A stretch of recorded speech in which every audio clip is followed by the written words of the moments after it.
I want to do an experiment. Okay, this is my world now. This is my country. Well, half of you are going to be my country. This is the country of Keltonia. I am the government. I have the taxing authority. I also have a standing army, courts, prisons, and so forth. Half of you are my domestic private sector. You're the households and the businesses in the nation of Keltonia.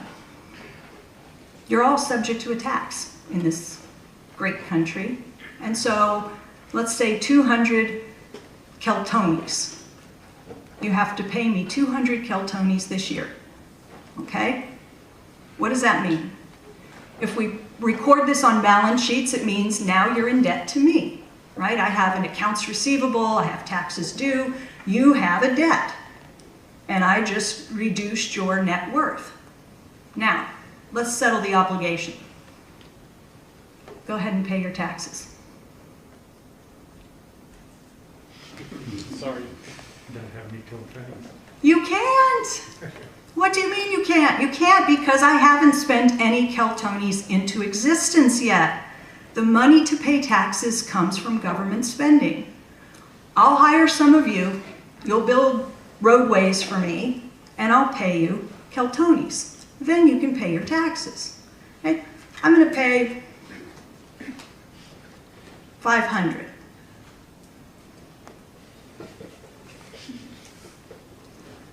Now you're going to pay your taxes. See, I credited your account. I gave you the 500, but now let's settle up. Taxes are paid. What are your net financial assets? 300 Keltonies. This is a simple, fundamental accounting truth. This is not gimmickry. This is not a theory. This is a matter of accounting. It is a fact. Okay? When the government spends more than it takes back in taxes, you end up with the difference. You, the non-government, right? It went somewhere. You got it, right? My deficit is your surplus, or my red ink is your black ink. Why don't you buy some imports? This is the foreign sector. You might decide to spend part of your income buying goods and services produced abroad.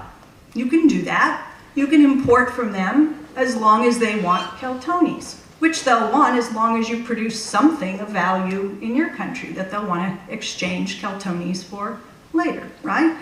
So let's say you spend 200 buying great things from the foreign lands. Go ahead. So now where are we? Who's holding Keltonies? We have three sectors: the government sector, the domestic private sector, and the foreign sector, the rest of the world. Where are they?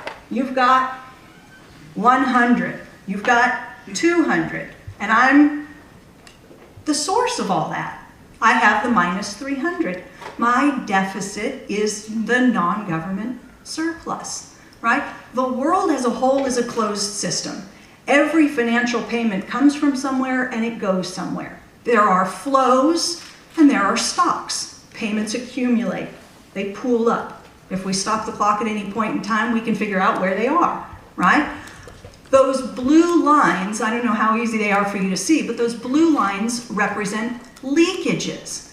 That is the spending of money that doesn't return to the domestic producers in the economy. They don't like that. They want the income to come back to them as revenue. But when you buy from the rest of the world, it doesn't stay here. And when you pay it to me, it doesn't stay here. And when it leaks out in the form of saving, it doesn't stay and circulate here. So all of those types of leakages, buying imports, paying taxes, and saving, have to be offset by different injections into the spending stream, or your economy will contract. If you get more injected in than is leaking out, your economy will grow. But where do those injections come from? One source would be them buying from you. Another source would be me buying from you. And another source would be you investing, borrowing and investing in new plant and equipment. That's investment. So injections, leakages, you have to figure out which one in sum total is bigger, and then you can figure out what the impact on the economy is going to be. Government plays an important role both as a source of a leakage and a source of an injection, right? The US is a net importer. We buy more goods and services from the rest of the world than they buy from us. This results in a trade deficit in the US and a surplus in other countries. This can cause domestic unemployment for you folks, and it can cause the domestic private sector to lose net financial assets. You saw that some of theirs went over there. Unless the government compensates with a deficit, unless it compensates by cutting your taxes or increasing its own spending to replenish whatever might be leaking out to the foreign sector, right? If you leave here tonight and you take just one thing with you to convince your friends and neighbors, which we hope you will do, take this picture, okay? This is really powerful. I've used this over a number of years, and I can't tell you the success that I've had, because seeing is believing, right? A picture's worth 1,000 words and all that. What you see in this picture is, first of all, you recognize right away that you're looking at a mirror image. You could fold the top half down and it would exactly line up with the bottom half, right? The blue lines, it's not important that you can read every number, just understand that the blue line is the private sector's surplus. That's how much you have. When it's above zero, that's good for you, because you have a surplus. When it's below zero, you are in deficit, right? You're spending more than your income. What you see, and this goes back to 1950 or so, is that the private sector lives above the zero line. That's where we are. That's where we operate. That's where we belong. When we have ventured below the zero line, things have gone very badly, okay? The government, the red, lives below the zero line, almost always in deficit. The green is the foreign sector. And there was a time in the US when we ran small trade surpluses against the rest of the world, but we haven't done that for decades. Okay, we run trade deficits now, and our deficits are their surpluses. So that green above the zero line, that's theirs, right? That's you spending more buying things from them than they spend buying things from you. If you want to remain in the black, above zero, and you're going to have a trade deficit, the only way you stay above zero is if my deficit, the government deficit, is bigger than the deficit you run with the rest of the world.